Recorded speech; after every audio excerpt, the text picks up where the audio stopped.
Hey everybody, it's Braden here from Royal LePage Little Oak Realty, and welcome to my November 2023 housing market update. It was a little bit of a slower month in November, as you can see here. New listings slipped by 22% month over month. Sales and inventory levels both slipped by about 9%. But most of all, what I want to draw your attention to here are new listings and sales as compared to the 10-year average. So new listings were 3% above the 10-year average. This is indicative of a marketplace where sellers are feeling the need to list their homes for sale in excess of what we would expect for this time of year. So you got to keep in mind that seasonality is starting to factor into the market in November, December, and January.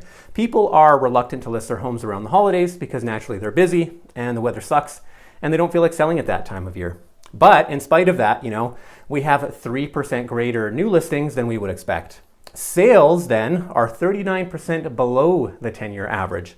So even though, yes, we do expect sales to fall at this time of year, which normally they do by some amount, this is in excess of what we would expect for that. And it's hard not to blame that on high interest rates. Buyers have definitely pulled back. It's been a few months now of having sales numbers that are far below the 10-year average.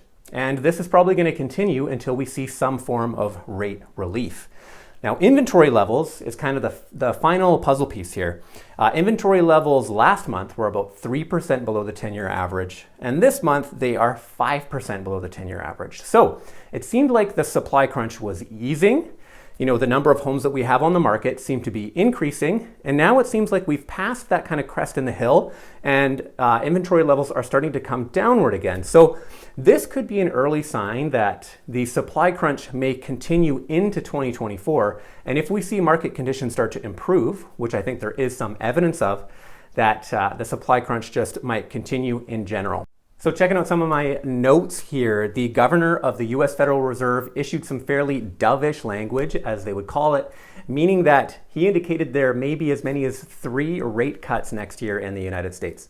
So this is a complete reversal in language from the governor of the Fed, because at the last meeting he was saying that there could in fact be further rate increases. So that's interesting. It sent the markets in a flurry, and the rest has been history.